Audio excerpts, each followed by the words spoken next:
পারছি না। আবার এখনো দেখি এটাই চলতেছে, বাট টিমের বাকি 3জন প্লেয়ারের মধ্যে যে কি চলতেছে এগুলো নিয়েই আমি অনেক কথা বলবো আজকে। একটু ধৈর্য সহকারে মনোযোগ সহকারে শুনো। বাট তার আগে এফএফডব্লিউএস এর রোড ম্যাপটা তোমাদের একটু বুঝাই, তারপরে আমরা কি ডিসকোয়ালিফাই হইছি না কোয়ালিফাই আছি সব বলবো, এবং তার পরবর্তী পরিকল্পনা কিংবা ফেস্টিভ্যাল নিয়ে কাহিনী A to Z শেয়ার করা হবে। তো অবশ্যই আজকে একটু মনোযোগ সহকারে ধৈর্যের সাথে ভিডিওটা সম্পূর্ণ দেখো, লাইক শেয়ার আর সাবস্ক্রাইব করো। আগে রোড ম্যাপটা শেয়ার করি তোমাদের সাথে 60 লক্ষ টাকার এই অফিসিয়াল টুর্নামেন্টের।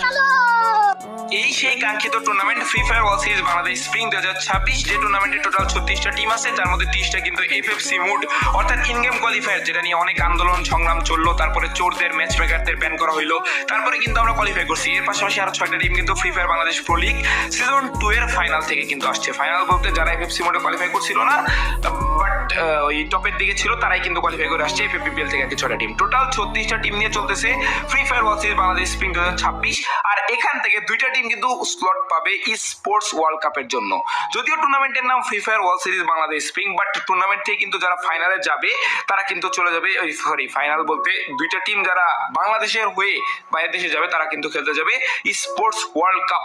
যাই হোক, এখন তোমাদের বুঝাই, এই টুর্নামেন্টটা বাংলাদেশের 36টা টিমের মধ্যে চলতেছে। 6টা গ্রুপে ভাগ করে টোটাল প্রত্যেকটা গ্রুপ 30টা ম্যাচ খেলবে প্রথম রাউন্ডে।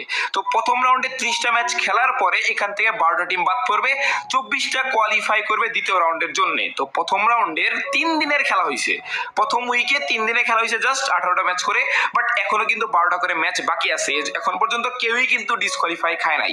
আমরা যে 24 নম্বরে আছি, আমার বাদ পড়ে গেছে এমনটা একদমই না, কিংবা কোয়ালিফাই করছি এমনটা একদমই না।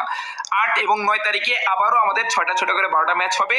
তারপরে ওভারঅল র্যাঙ্কিং তোমরা 9 তারিখে পেয়ে যাবা যে কোন 24টা টিম পরবর্তী রাউন্ডের জন্য কোয়ালিফাই করতেছে।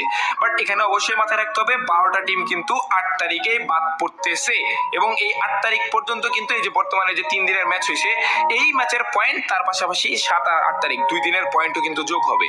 কোনোটাই বাদ না, কোনোটাই গুরুত্ব কম না। একদিন খারাপ হলে আরেকদিন কামব্যাকের সুযোগ থাকবে, বাট কন্টিনিউ খারাপ হতে থাকলে জিনিসটা কিন্তু অনেক বেশি খারাপ হয়ে যাবে।